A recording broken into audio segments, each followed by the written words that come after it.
நேத்து எம்பி கனிமொழி அவர்கள் என்ன சொல்லியிருக்காங்கன்னா, ஹிந்தி திணிப்பு கிருமியை நம்ம கட்டுப்படுத்த வேண்டும்.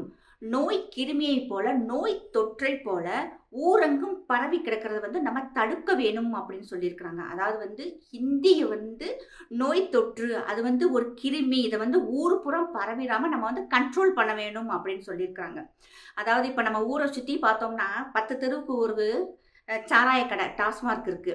மது, கஞ்சா, மெத்தப்பட்டமைன் இதெல்லாமே சத்து வகை, அதாவது சத்து டானிக்குகள். இதை குடிச்சா மக்களுக்கு நோய் எதிர்ப்பு சக்தி கூடிரும். அதனால் ஆனால் ஹிந்தி படித்தா கிருமி உடம்புல உருவாகி நோய் தொற்று பரவிடுமா.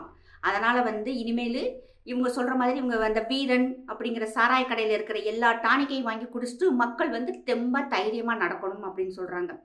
இவங்களுக்கு மனசாட்சி இருந்தால் ஒன்று சொல்லணும். உங்களுக்கு ஹிந்தி தெரியும், நீங்க ஹிந்தியில கவிதை எழுதக்கூடிய அளவுக்கு நீங்க உங்கள் வல்லவர், திறமையானவங்க. நீங்க உங்களுக்கு ஹிந்தி தெரிஞ்சதுனால தான் நீங்க இன்னைக்கு டெல்லியில எம்பியாக இருக்கிறீங்க பல தடவை. உங்களுடைய மாறன் பிரதர்ஸுக்கு ஹிந்தி தெரியும். ஹிந்தி தெரியுங்கிற ஒரு காரணத்துக்காகத்தான் தயாநிதி மாறன் அவர்கள் எம்பியாகவே இருக்கிறாங்க. உங்களுடைய குடும்ப நடத்தும் எத்தனையோ நூற்றுக்கணக்கான ஸ்கூல், சிபிஎஸ்இ ஸ்கூல் எல்லாத்துலேயுமே மும்மொழி கொள்கை இருக்குது. ஃப்ரெஞ்சு சொல்லித்தரீங்க, ஜெர்மன் சொல்லித்தரீங்க, இட்டாலி சொல்லித்தரீங்க. ஹிந்தி மட்டும் இல்லை, அதாவது உலக அளவில் இருக்கிற பல மொழிகளையுமே நீங்கள் நடத்துகிற ஸ்கூல்களில் சொல்லி கொடுக்குறீங்க.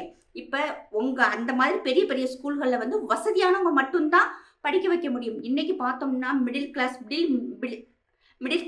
பிலோ மிடில் கிளாஸ் ஃபேமிலி கூட பிள்ளைகளை நல்ல முறையில் படிக்க வைக்கணுங்கிறதுக்காக கடன்பட்டு நகைகளை விற்று கூட பிள்ளைகளை கொண்டு போய் மெட்ரிகுலேஷன் ஸ்கூலில், ப்ரைவேட் ஸ்கூல்களெல்லாம் விடுறாங்க. ஆனால் அதவே இங்கே தமிழ்நாட்டில் இருக்கும் எல்லா ஸ்கூல்கள்லையுமே 3 லாங்குவேஜ் இருக்குது, கவர்மெண்ட் ஸ்கூல்களை தவிர. இப்போ கடன்பட்டு பிள்ளைகளை ப்ரைவேட் ஸ்கூலில் சேர்க்குறவங்க இதே இங்கே ஹிந்தியோ மற்ற மொழிகளோ கவர்மெண்ட் ஸ்கூலில் சொல்லி கொடுக்கும்போது அவங்க பிள்ளைகளை இங்கே சேர்ப்பாங்க. அவங்க கடன்பட மாட்டாங்க. ஆனால் நீங்கள் என்ன நினைக்கிறீங்க, இங்கே தமிழ்நாட்டுக்கு மும்மொழி கொள்கை வந்துடும்னா நீங்கள் ஹிந்தின்னு சொல்கிறதுனால இது யாருமே ஏற்றுக்கிற மாட்டாங்க. மத்திய அரசு நீங்கள் ஹிந்தி மட்டும்தான் படிக்கணும்னு எந்த இடத்துலையுமே சொல்லலை. நீங்கள் 3rd லாங்குவேஜை ஏதாவது ஒன்று நீங்கள் படிக்கணும்னு தான் சொல்லியிருக்காங்க. மலையாளம், தெலுங்கு, கன்னடம், உருது, வேறு எது வேண்டாலும் நீங்கள் படிங்கன்னு தான் சொல்லியிருக்கிறாங்க. ஆனால் நீங்கள் என்ன பண்ணுறீங்க, ஹிந்தியை மட்டுமே நீங்கள் சொல்லிக்கிட்டே இருக்கீங்க. இன்னும் எத்தனை நாளைக்கு இந்த நமத்து போன பொறியை விற்றுக்கிட்டு இருப்பீங்க? புதுசாக ஏதாவது சொல்லுங்கள். ஏதாவது நீங்கள் மக்களை மடம் மாற்றணும்னா ஒன்று ஹிந்தியை பிடிச்சி தொங்குறீங்க, இல்லாட்டி பார்ப்பானை பிடிச்சி தொங்குறீங்க. இப்போ பார்ப்பானை பேச ஆரம்பிச்சோன்னா அத்தனை பேரும் புரண்ட ஆரம்பிச்சிட்டாங்க. அதனால் இப்போ அதை விட்டுப்பட்டு இப்போ ஹிந்தியை பிடிச்சி தொங்குறீங்க. அதெல்லாம் நாங்கள் அந்த பழைய பஞ்சாங்கத்தெல்லாம் விட்டுருங்க. அதுக்கெல்லாம் நாங்கள் கடந்து வந்துட்டோம். எங்களுக்கு மக்களுக்கு, பிள்ளைகளுக்கு ஹிந்தி வேணும், மற்ற மொழிகளையும் எங்கள் பிள்ளைங்க கற்கணும்ட்டு பெற்றவங்க நாங்கள் முடிவு பண்ணிக்கிறோம். நீங்க முடிவு பண்ணாதீங்க. ஒண்ணு யாரும் இங்க வாய்க்குள்ள ஹிந்தியை கரைச்சு வாயில யாரும் இங்க ஊத்தல. பெத்தவங்களுக்கு தெரியும் பிள்ளைங்க என்ன படிக்கணும், எதை படிக்கணும்னு சொல்லிட்டு பெத்தவங்க முடிவு பண்ணிக்கிறட்டும். நீங்க இதை தலையிட வேண்டாம். முதல்ல நீங்க என்ன செய்யறீங்கன்னு தெரியுமா, நீங்க நடத்தும் அத்தனை தொலைக்காட்சி 150க்கு மேற்பட்ட தொலைக்காட்சிகள் வச்சிருக்கீங்க. முதல்ல நீங்க ஆரம்பிங்க. நீங்க நடத்துற ஸ்கூல்கள்ல முதல்ல மும்மொழி கொள்கையை எடுத்துருங்க.